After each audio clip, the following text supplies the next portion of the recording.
কার কি লাগবে, কোন উপজাতির হাসপাতাল লাগবে, কোন উপজাতির মন্দির করে দিতে হবে, কোন উপজাতির চার্চ করে দেবে, আমাদের টাকায় করে দেবো। সরকার দিবে। যতগুলো মন্দির লাগে আমাদের টাকায় করে দেবো। ঠিক। যতগুলো বৌদ্ধদের প্যাগোডা লাগবে আমরা করে দেবো, আমাদের টাকায় করে দেবো। যতগুলো খ্রিস্টানদের চার্চ লাগে আমার টাকায় করে দেবো। ওর বাইবেল বাংলা ভাষায় ছাপায় আমি ওর ঘরে ঘরে পৌঁছায় দেবো। ওর গীতা ও রামায়ণ বাংলা ভাষায় আমার করের টাকায় ছাপায় ওর ঘরে ঘরে পড়ায় দিব। ওর সংস্কৃতি ভাষা শেখানোর স্কুল করব, সব করব। আমরা কোন দেশ থেকে আইসা এই দেশ দখল করছি? আমার বাপ দাদা তো এখানে 1000 বছর ধরে থাকে, 10,000 বছরের উপরে আমার হিস্ট্রি আছে এখানে। ঠিক। তাহলে আমি কিভাবে মানে আদিবাসীর আলোচনাতে আমি প্রাসঙ্গিক? আমি তো অন্য কোনো দেশ থেকে আসি নাই। এই বদ্বীপের আদিবাসী তো আমরা, এই আমাদের মতো মানুষগুলো, এই রাখাইনের মানুষ, এই পশ্চিম বাংলার মানুষ, আমরা তো এই বদ্বীপের অঞ্চলের আদিবাসী। কলকাতা নিয়ে যাওয়ার গল্প বলছে না, দেখছেন না যে কলকাতা নিয়ে যাবে? কেন বলছে তারা? কারণ জানে যে ওইখানে আমার 1,500 একরের এক্সক্লুসিভ জোন আছে। ওখানে কি ভারত ব্যবসা করে? ও ফকিরের জাতি, ও ব্যবসা করে এখানে? ওইখানে গোয়েন্দা সংস্থা তৈরি করেছে, ওইখানে ওর নেভাল বেস তৈরি করছে। সেখানে বাংলাদেশকে আলাদা করবার জন্য কাজ করছে। রামপালে কি ভারত বিদ্যুৎ উৎপাদন করতে আসছে সুন্দরবনে? পাকিস্তান রাষ্ট্র থেকে আলাদা হচ্ছি, সেখানে যেহেতু একটা অজুহাত নামা ছিল শুরুর অংশে, ওয়ারাস দিয়ে বারবার বলা হচ্ছে যেহেতু পাকিস্তান রাষ্ট্র তার কৃত ওয়াদা পালন করে নাই, যেহেতু পাকিস্তান রাষ্ট্র পূর্বের সাথে বৈষম্য করেছে, যেহেতু পাকিস্তান রাষ্ট্র পূর্ব এবং পশ্চিমের ভিতরে সমতা তৈরি করতে পারে নাই, এরকম অনেকগুলো কারণ যেহেতু অজুহাত নামা ছিল। অজুহাত নামার মধ্যে বৈষম্যের কথাটা বারবার এসছে। এবং 2024-এর গণ অভ্যুত্থানে রাষ্ট্র যে আসলে বৈষম্যহীনতার কথা বলে একটা বৈষম্যের শৃঙ্খলে আমাদেরকে আবদ্ধ করেছে গত 53 বছরে, সেটা আবার রক্ত দিয়ে পরিষ্কার করতে হয়েছে।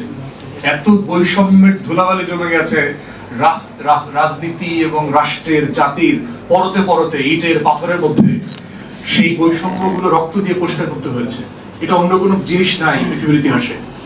একটা জাতির যখন শৃঙ্খলাবদ্ধ হয়, জাতির দেয়ালে দেয়ালে যখন ময়লা জমে যায়, ওই ময়লা পানি দিয়ে পরিষ্কার করা যায় না, ওটা রক্ত দিয়ে পরিষ্কার করতে হয়, লড়াই দিয়ে পরিষ্কার করতে হয়, জীবন দিয়ে পরিষ্কার করতে হয়।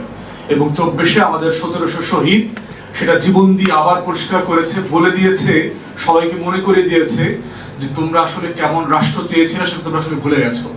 তোমরা আসলে শেখ পরিবারের রাষ্ট্র চাও নাই, তোমরা এক পরিবারের নমরুদি ফেরাউনি শাসন ব্যবস্থা চাও নাই। তো সেই চাওয়া পাওয়ার জায়গা থেকে আজকে যে রাষ্ট্র আমরা চেয়েছিলাম, যেটা পেয়েছি, যেটা আবার রক্ত দিয়ে শুদ্ধ করতে হয়েছে, সেই রাষ্ট্রের আকাঙ্ক্ষার সাথেই 1997 সালের চুক্তিটা যায় না। এটা সিম্পলি পসিবল না। যে আপনি বলছেন আপনি একটা বৈষম্যহীন রাষ্ট্র করবেন, সমাজ করবেন, এর মানে কি তাই যে আমার যে পার্বত্য চট্টগ্রামে আরো 17টা নৃতাত্ত্বিক জাতিগোষ্ঠী আছে, আমি তার প্রতি বৈষম্য করব? এটা কি কেউ দাবি করছে? কেউ করছে না। কিন্তু এটা কেউ দাবি করছে না যে আমার রাষ্ট্রে 71-72টা নৃতাত্ত্বিক জাতিগোষ্ঠী আছে। তার ভাষা, তার সংস্কৃতি, তার ধর্ম, তার জীবন আচরণ, তার বেঁচে থাকার স্বরূপ, তার কাপড়, পোশাক, খাবার, সবকিছুর অধিকারকে আমরা মান্য করি এবং সেটা সংবিধান দ্বারা কনফার্ম করতে হবে। কনফার্ম করা আছে, রাষ্ট্রকে নিশ্চয় করতে হবে। এই ব্যাপারে আমাদের কোনো দ্বিমত নাই। তাহলে রাজনীতিটা কোথায়? এখানে ঝামেলাটা কোথায়? ঝামেলা হচ্ছে যে প্রত্যেকটা রাষ্ট্র যখন রাষ্ট্র হয়ে গড়ে ওঠে, রাষ্ট্রের নিজস্ব সীমানা তৈরি করতে হয়। রাষ্ট্র অনেক উদার, রাষ্ট্র অনেক মহান, রাষ্ট্র মানবাধিকার লঙ্ঘন করে, তাহলে রাষ্ট্র সীমান্ত পাহারা দেয় কেন? আমার রাষ্ট্র যদি এত মহান হয়, আমার রাষ্ট্রের সীমানা পেট্রোল করতে হয় না? প্রত্যেক রাষ্ট্র করে না? কেন করে? যে রাষ্ট্রগুলো মানবাধিকারের কথা বলে সেই রাষ্ট্রকে ওপেন করে দেয়। আমেরিকার প্রেসিডেন্ট দেখলেন যে ট্রাম্প নির্বাচিত হয়ে এসছে, আগের টার্মেও তার ওয়াদা ছিল যে সাউদার্ন বর্ডারে, মেক্সিকান বর্ডারে সে ওয়াল তৈরি করবে, দেয়াল তৈরি করবে, যেন হাজার হাজার লক্ষ লক্ষ দক্ষিণ আমেরিকা এবং সারা দুনিয়ার অবৈধ যারা প্রবাসী হতে চায়, ওখানে যেতে চায়, সেই ধরনের মাইগ্রেন্টরা যেন যেতে না পারে। তাহলে আমেরিকা সারা দুনিয়াতে গণতন্ত্রের কথা বলে, মানবাধিকারের কথা বলে, দেশের ভিতরে তার এই ধারা আছে, বিচার ব্যবস্থা আছে, কিন্তু সে রাষ্ট্রে মানুষকে ঢুকতে দেয় না কেন? এটা কি লঙ্ঘন করছে? কোনো কিছু ঢুকতে দেয় না, কারণ রাষ্ট্র কিছু কিছু অধিকারকে অধিকার মনে করে না। এটা হচ্ছে রাষ্ট্রের সীমাবদ্ধতা। রাষ্ট্র তার স্বাধীনতা এবং সার্বভৌমত্বের উপরে কোনো অধিকারকে স্বীকার করে না। অতএব রাষ্ট্রের সুপ্রিম সীমান্ত হচ্ছে তার স্বাধীনতা, তার সার্বভৌমত্ব, তার সীমান্ত। এই কারণেই প্রত্যেক রাষ্ট্র তার সীমান্ত যদি ক্রস করতে চায় তাকে সে গুলি করে মারে, আহত করে, গ্রেফতার করে, বিচার করে, দেশে ফেরত পাঠায় দেয়, জেলে পাঠায়। কেন করে? এত এত অধিকারের কথা বলবার পরে কারণ রাষ্ট্র ওই অধিকারটা স্বীকার করে না। অতএব বাংলাদেশ রাষ্ট্রের মধ্যে যদি কেউ এই রাষ্ট্রের বিপক্ষে অবস্থান নেবার চেষ্টা করে, বাংলাদেশ রাষ্ট্রের মধ্যে সকল অধিকার দেবার লড়াই যেমন আমি করব, ওই অধিকারের বিপক্ষে আমি দাঁড়াবো, কারণ সে আমার রাষ্ট্র সত্তাকে চ্যালেঞ্জ করছে। আমার ঘর যদি ভেঙে দেয়, আমি তো ঝড় থেকে বাঁচার জন্য ঘর বানিয়েছি, অতএব আমি এমন কোনো মেহমান এই ঘরে আশ্রয় দেব না যে ঘরটা কুড়াল দিয়ে ভেঙে দেবে। ওই মেহমান ওয়েলকাম না আমার ঘরে। অতএব এই রাষ্ট্রসত্তার এই লিমিটেশনের জায়গাটা মাথায় রাখতে হবে যে যখনই নিরাপত্তার প্রশ্ন এবং মানবাধিকারের আলোচনাটা আসে, তখন আমার রাষ্ট্রসত্তার সফরেন্টির প্রশ্ন, নিরাপত্তার প্রশ্ন আসতে হবে। এটাকে বাদ দিয়ে এটা হতে পারবে না। এরপরে দেখেন যে আদিবাসীর যে নাটক আমরা দেখেছি, আদিবাসী শব্দটা এসছে কোত্থেকে? এটার গোড়া শব্দ বোঝার চেষ্টা করেছি। কয়েকশো বছর আগে এই শব্দ ছিল না। এই এরকম কোনো শব্দই বাংলা অথবা ইংরেজি ভাষায় ছিল না। শব্দটা আসলো কোথেকে? আসছে হচ্ছে যখন ইউরোপিয়ানরা প্রচন্ড ক্ষুধাতাড়িত, অভাবে, অনটনে, দুর্ভিক্ষে নিজের দেশগুলোতে আপনার মারা যাচ্ছে, দুর্ভিক্ষ পীড়িত হচ্ছে, তখন তাদের বিশাল অংশ সারা পৃথিবীতে চোর ডাকাত আকারে ছড়ায় পড়ছে।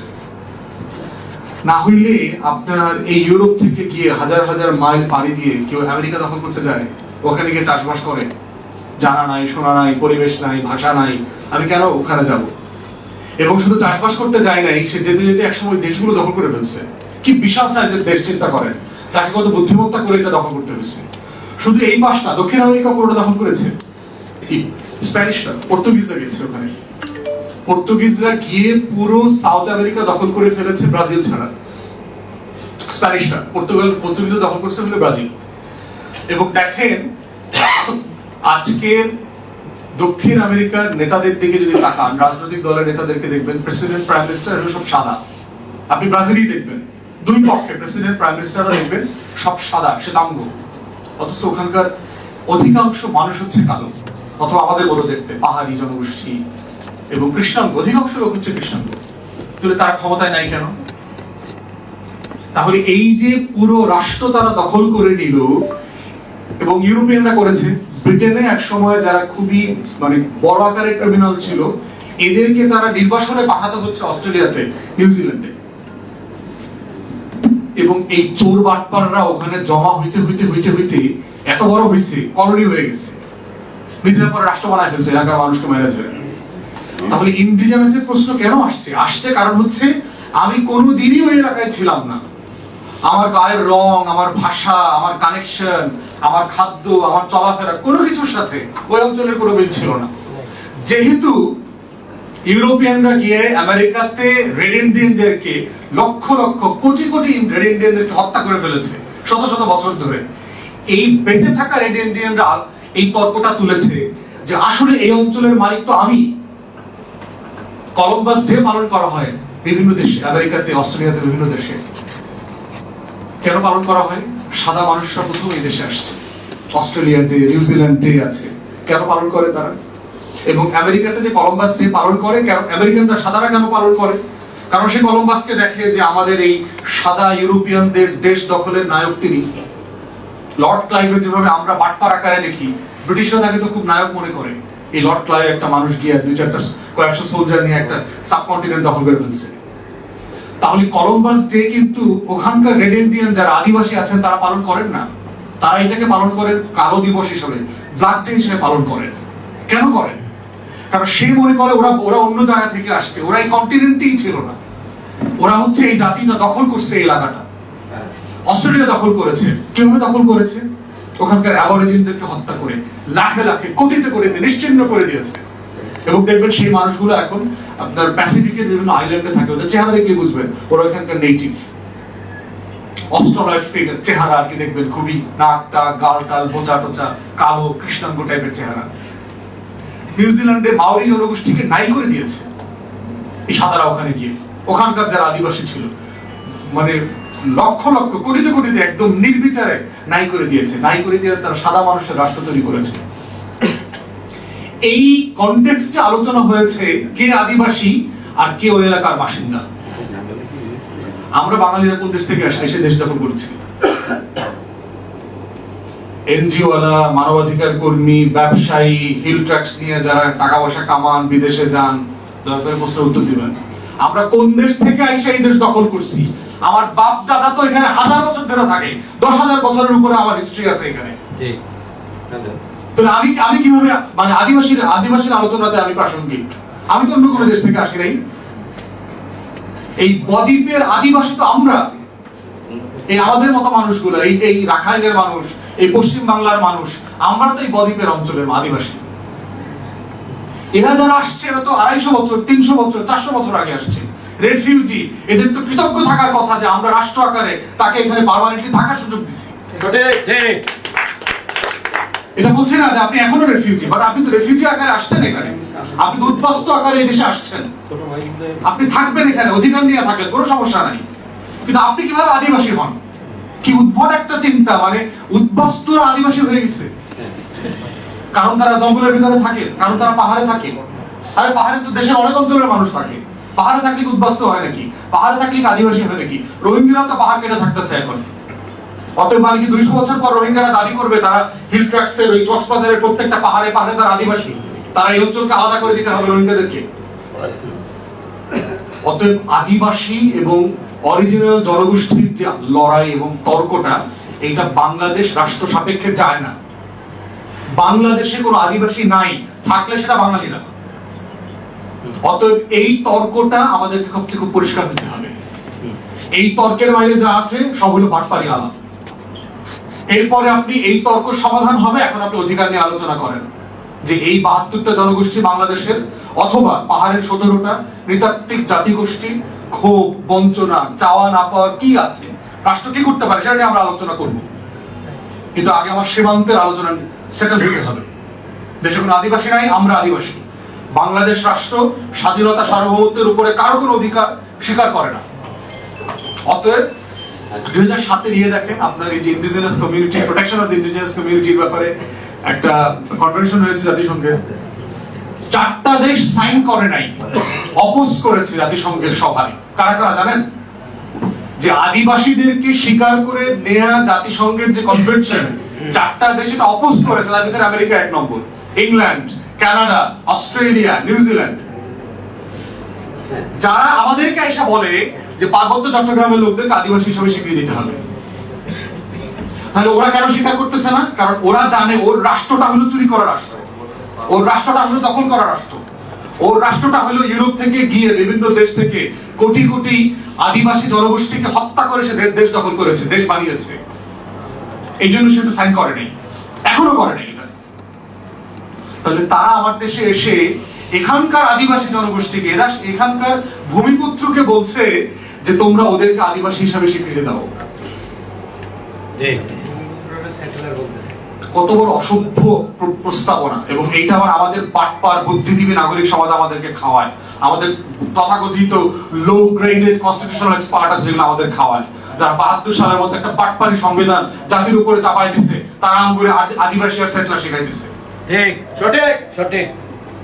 তাহলে আমাদের কথা হচ্ছে যে আমরা নাগরিক অধিকারের পক্ষের মানুষ, সীমান্তের সেটেলমেন্ট সমাধান করে এই রাষ্ট্র আমার। একই সমস্যাটা করেছে এর আগের ছোট ভাই বলছেন যে ফেনী নদীর পানি নিয়ে। এখানে একটা গুরুত্বপূর্ণ ভয়ঙ্কর কাজ ভারত করে, মানে আওয়ামী লীগ করে দিয়ে গেছে। সম্ভবত বীরেশ্বরাইতে, সিদ্দিক ভাই জানেন কিনা, ভারতকে 1000 না 1500 একরের একটা এক্সক্লুসিভ ইকোনমিক জোন দিয়েছে। 1500 একরের ফেনী নদীর এবং বঙ্গোপসাগর মুখী। বাংলাদেশে প্রায় 100-র মতো এক্সক্লুসিভ জোন আছে, ইকোনমিক অর্থনৈতিক জোন আছে, পৃথিবীতে এটা করে। কোন রাষ্ট্রকে এককভাবে দেওয়া হয় না এটা। এবং আপনি কোথায় দিয়েছেন? সেটা দিয়েছেন ফেনী নদীর ওই পারে বঙ্গোপসাগরের মুখে। তাহলে যদি ফেনী নদীর ব্রিজটা ভেঙে গেলে, তাহলে কিন্তু পার্বত্য চট্টগ্রাম এবং চট্টগ্রাম বিভাগ কিন্তু বাংলাদেশ থেকে আলাদা হয়ে যাবে। এবং সেটা নিয়ে আজকে ভারতের প্রোপাগান্ডা মেশিনগুলো কথা বলছে। কলকাতা নিয়ে যাওয়ার গল্প বলছে না, দেখছেন না যে কলকাতা নিয়ে যাবে। কেন বলছে তারা?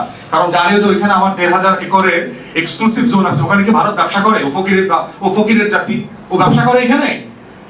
ওইখানে গোয়েন্দা সংস্থা তৈরি করেছে, ওইখানে ওর নেভাল বেস তৈরি করছে, সেখানে বাংলাদেশকে আলাদা করবার জন্য কাজ করছে। রামপালে কি ভারত বিদ্যুৎ উৎপাদন করতে আসছে সুন্দরবনে? এই ধরনের মানে রাষ্ট্র বিক্রির যে প্রকল্প আওয়ামী ফ্যাসিবাদীরা করে গেছে গত ১৬ বছরে, আমরা অন্তর্বর্তীকালীন সরকারকে বলছি ইমিডিয়েটলি মিরেশ্বরাইতে ভারতকে দেয়া এক্সক্লুসিভ জেল বাতিল করবেন, অথবা এটা সকল দেশের জন্য, চায়নাকে, পাকিস্তানকে, রাশিয়াকে, সবাইকে এখানে ব্যবসা করে দিতে হবে এই জোনে। একটা হইতে পারবে না, এক্সক্লুসিভ হইতে পারবে না, কারণ এটা আমার সফরেন্টির সাথে প্রশ্ন। অতএব এইটা না করলে রামপালের বিদ্যুৎ কেন্দ্র একই রকম, এই প্রকল্প বাতিল করেন। সুন্দরবন ধ্বংস করে ওখানে বিদ্যুৎ দরকার নাই আমাদের, আমরা অন্ধকারে থাকবো, তারপরে বাংলাদেশ রাষ্ট্র রাখতে হবে। রাষ্ট্র থাকলে এই রাষ্ট্রে আলো জ্বলবেই, এটা কয়লা দিয়ে হোক, গ্যাস দিয়ে হোক, বিদ্যুৎ দিয়ে হোক, আমরা আলো জ্বালাবোই। কিন্তু রাষ্ট্র না থাকলে রামপাল দিয়া বিদ্যুৎ আমার থাকবে না, আমি এটা করতে পারবো না। অতএব সেই যে আমার যে থ্রেট পারসেপশন গুলো আছে, যে আমার রাষ্ট্র কোথায় কোথায় হুমকির মুখে আছে, সেই জায়গাগুলো আমাকে মাথায় রাখতে হবে। অন্তর্বর্তীকালীন সরকারকে বলছি এটা ইমিডিয়েটলি অ্যাড্রেস করবার জন্য।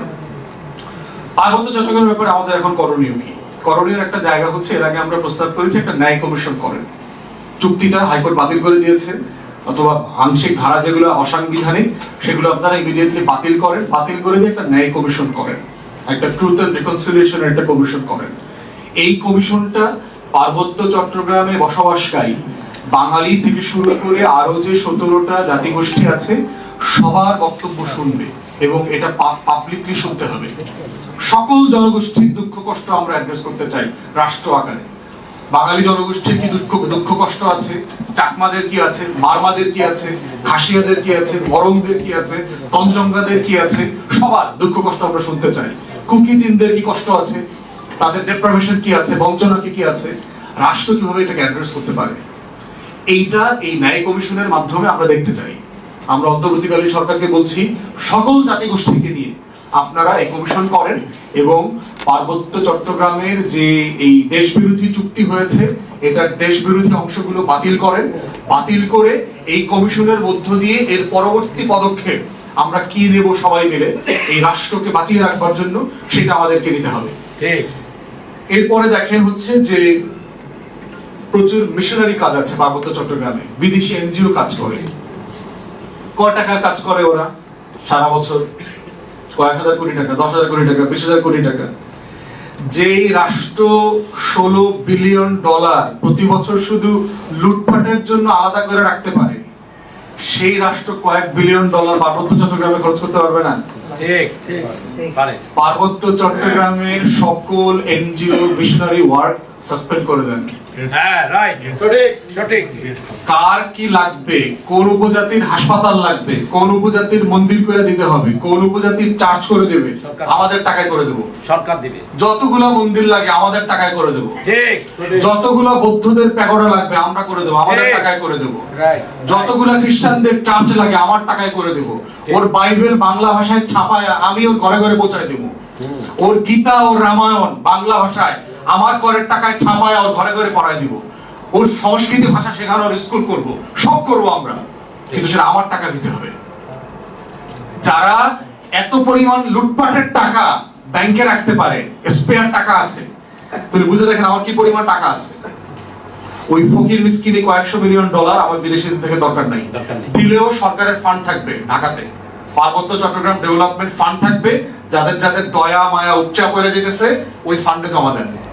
আপনাদেরকে ইনভলভ করে আমরা ডেভেলপমেন্ট ওয়ার্ক করবো, কোনো সমস্যা নাই। আপনারা জবাবদিহিতা নেন। দুনিয়াতে আছে না, আমরা জাইকার ফান্ড নিয়ে কাজ করি না, ওয়ার্ল্ড ব্যাংকের ফান্ড নিয়ে কাজ করি না, IMF এর ফান্ড নিয়ে কাজ করি না। IMF আইসাতে কাজটা রাস্তাটা করে দেওয়া যায় না। তাহলে IMF এর ফান্ড দিবেন, আপনি চুক্তি করবেন, আপনি অ্যাকাউন্টেবিলিটি, স্বচ্ছতা, জবাবদিহিতা, প্রজেক্ট প্রোফাইল সব রেডি করবেন, কাজ আমরা করব। রাষ্ট্রের গুপ্তচর বিদায় করতে হবে বাংলাদেশ থেকে। সেই জায়গাতে আমাদের সিকিউরিটি সফরেন্টিকে সামনে রেখে আমাদের এই দাবিগুলো যদি আপনি সিভিল ওয়েতে অ্যাড্রেস করেন, আমরা বিশ্বাস করছি যে এই সমস্যার সমাধান করা সম্ভব। বৈষম্যের মধ্য দিয়ে বাংলাদেশে থেকে বাংলাদেশের শত্রু রাষ্ট্রের স্বার্থ আদায় করবার অথবা স্বার্থ রক্ষা করবার কোন চুক্তি করে লাভ দিন শেষে হয় নাই। আগে একটা সন্ত্রাসী সংগঠন ছিল, এখন 7টা সন্ত্রাসী সংগঠন হয়েছে। আগে হয়তো 2 বস্তা অস্ত্র ছিল, এখন 2000 বস্তা অস্ত্র তৈরি হয়েছে। আগে 500 কোটি টাকা চুরি হইতো, চাঁদাবাজি হইতো, এখন 5000 কোটি টাকার চাঁদাবাজির প্রকল্প তৈরি হয়েছে। এই বাস্তবতা পরিবর্তন করতে হবে। এই জন্য আমরা অন্তর্বর্তীকালীন সরকারকে অনুরোধ করছি, আহ্বান করছি, দাবি করছি যে আপনারা এই যে পার্বত্য নাগরিক সমাজ যারা আছেন ওনাদের সাথে বসেন, ওনাদের বঞ্চনার কথা শোনেন, বাকিদেরটা শোনেন। আমরা বলছি না খালি ওনাদেরটা শোনেন, সবারটা শোনেন। সবারটা শুনি না, রাষ্ট্র সাপেক্ষে যার যেটা পাওনা তাকে সেটা বোঝায় যায়, বৈষম্যের ভিত্তিতে না, ইনসাফের ভিত্তিতে। এটাই হচ্ছে আমাদের দাবি, এটাই হচ্ছে ন্যায় কমিশনের মাধ্যমে আমরা অর্জন করতে চাই।